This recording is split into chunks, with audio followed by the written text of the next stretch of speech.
Hi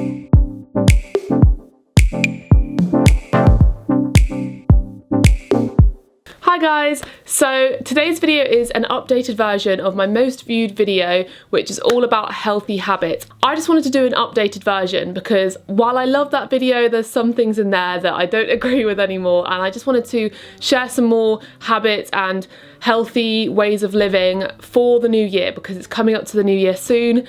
And there's lots of things that I do on a daily basis or try to remind myself to do to feel happier and to feel healthier. So let's get into it. So the first thing is to replace any negative habit with a positive one. It's really difficult to change habits if you don't replace them with something else that is positive. Say for example, you're someone who's always getting takeaways every single night because you're just too tired. Then start 2019 with meal prepping and planning ahead for the week. Or if you're somebody who regularly looks in the mirror and starts saying negative things about yourself, try your hardest to stop yourself in your own tracks and look in the mirror and say something positive instead. And I know it's difficult, but hopefully over time these negative habits will slowly move into positive ones. Number 2 is to not cut out any food. It is really easy in today's diet culture filled world to start restricting and to start thinking you have to cut out certain food groups in order to be healthy, especially when it's coming to the new year and you're thinking about going on a diet for 2019 or losing some weight. But I'm here to tell you from experience, please don't cut out any foods because you'll only end up where you started. You'll end up feeling worse about yourself, probably putting the weight back on, and overall maybe having an unhealthy relationship with food. It's healthy to have that chocolate, those donuts, those crisps, but maybe in a different capacity. You're not binging on them because you're restricting so much in your diet. Number 3 is to write to-do lists and plan ahead of time. I'm not naturally someone who likes to plan or think ahead of time. I'm a bit of a rebel. I like to kind of take it as it goes. So this really helps to structure my life and my job and make sure that I'm staying on track. And it just clears my brain from getting all convoluted with lots of different thoughts and ideas and puts it on paper. Number 4 is to learn what time of the day you're the most productive, whether you're a night person or a morning person, and to utilise that.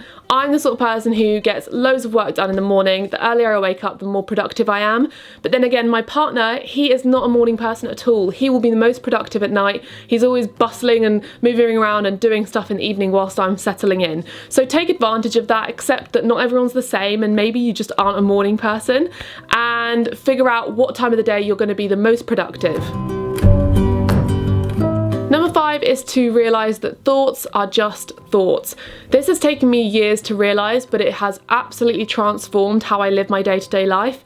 It's inevitable that you're going to feel low, you're going to feel sad or anxious or whatever on a random day and you don't know why, and maybe these negative thoughts start popping up and you start thinking horrible things about yourself or about your life.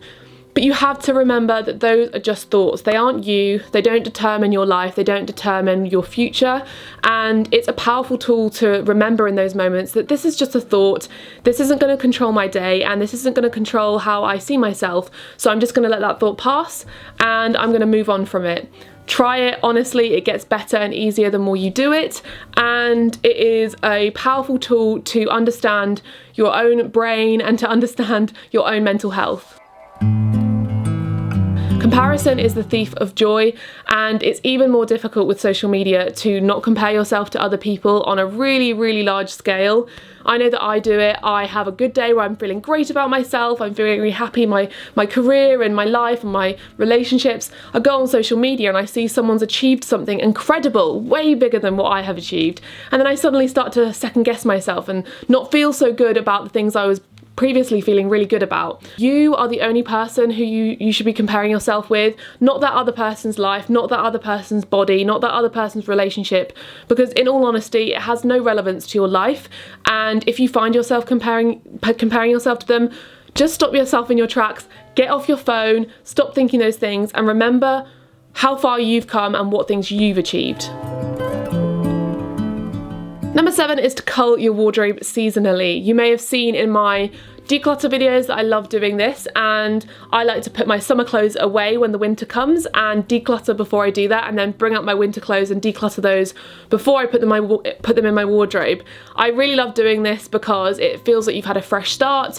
You kind of get a whole new wardrobe, and it means that you're not having to constantly be decluttering or getting overwhelmed when your wardrobe gets out of control.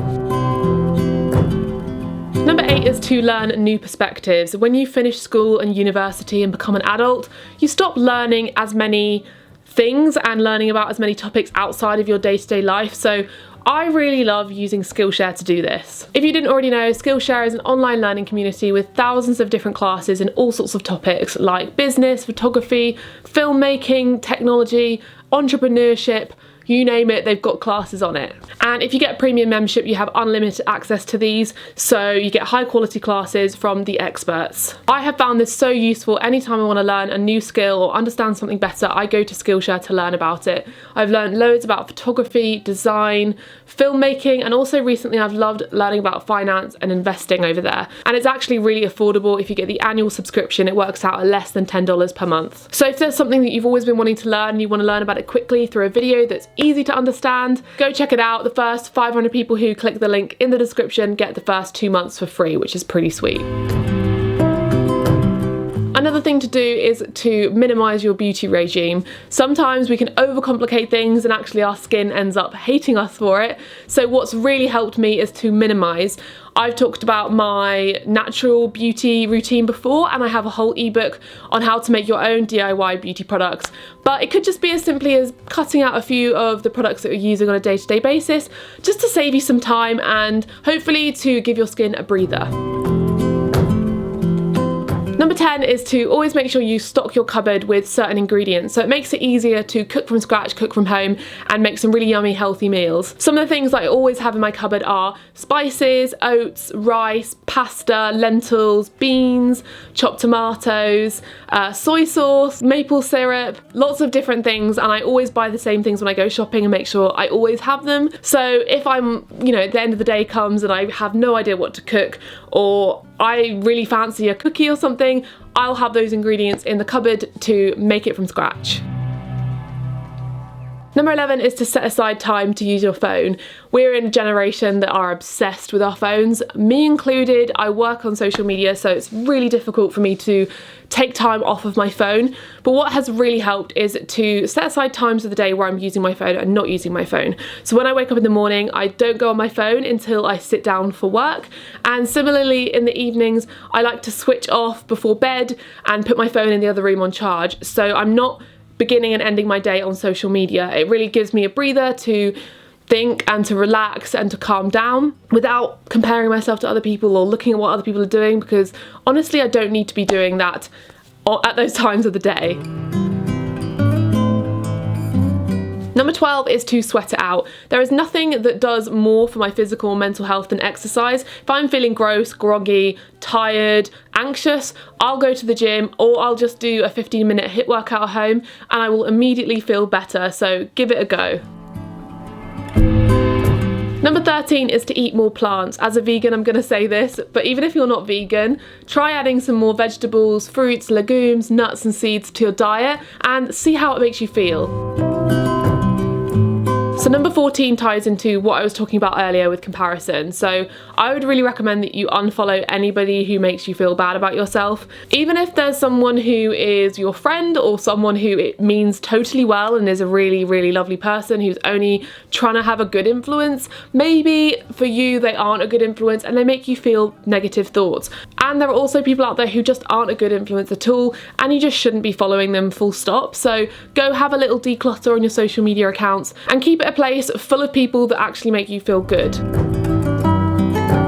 Another thing is to let go of expectations. I find this very difficult, but it's something I really try to remind myself of all the time.